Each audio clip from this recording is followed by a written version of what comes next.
Mr.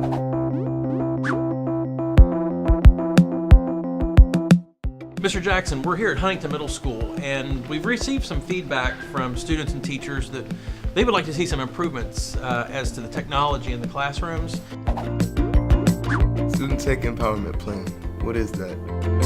I guess it's like to help students using technology, like I guess research things and enhance their learning abilities. I think a technology plan is basically just like a plan or guidelines for the future and what things we want to change.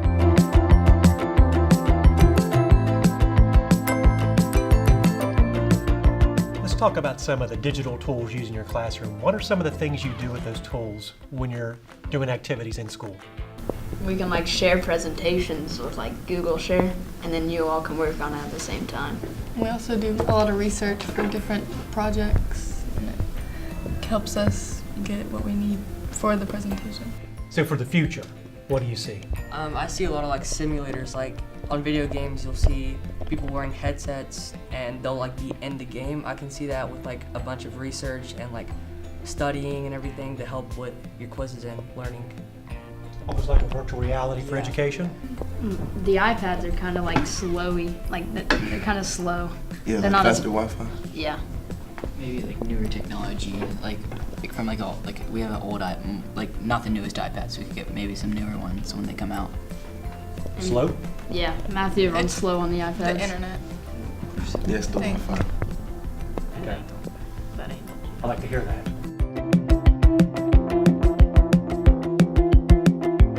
We are introducing a new student technology empowerment plan, which is really to enhance technology in the classroom. Tell us, what does technology do for you as a teacher here in your classroom? Well, we have this year with the new math curriculum that we've adopted, we have an online component, and having the technology in the room allows the kids to work at school, so they're not dependent on having to do it at home in case they don't have access. I tend to favor a lot of specific apps that I use in my room. For instance, if for my algebra kids, my advanced class, I will take them and use Desmos, which is an online graphing calculator.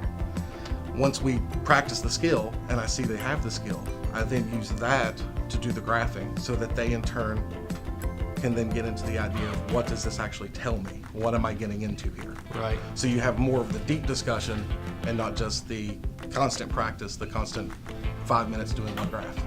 Right. So you can get past that and actually get to the deeper understanding.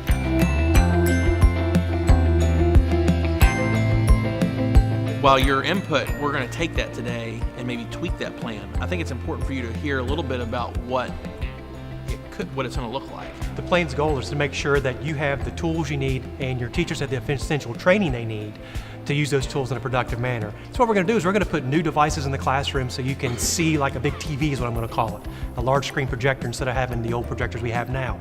We're going to put laptops to the teachers so they have current tools to work with. And we're going to add additional tools and rotate some of the older tools out, some of the things you were talking about being slow out. So we keep those tools in a constant rotation in the buildings. So we're never going to have that level where we're behind again.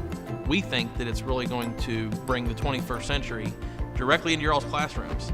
So we're really excited about that. So one of the cool things is that we are, in addition to investing in the tools in the classroom, we're also making an investment in the backbone or the infrastructure of our network so that it doesn't matter what we have here, it's going to be able to handle the load, the bandwidth, and the speed at which you all need in order to be, really productive in class. So listen, I want to thank you all for giving us some really valuable information as to how we can make our student technology empowerment plan the best that it can be. Couldn't do it without your feedback, the input of your teachers, and the input and the support from our community. So once again, man, thank you all for all the input you provided. Let's get back to class. Come on now.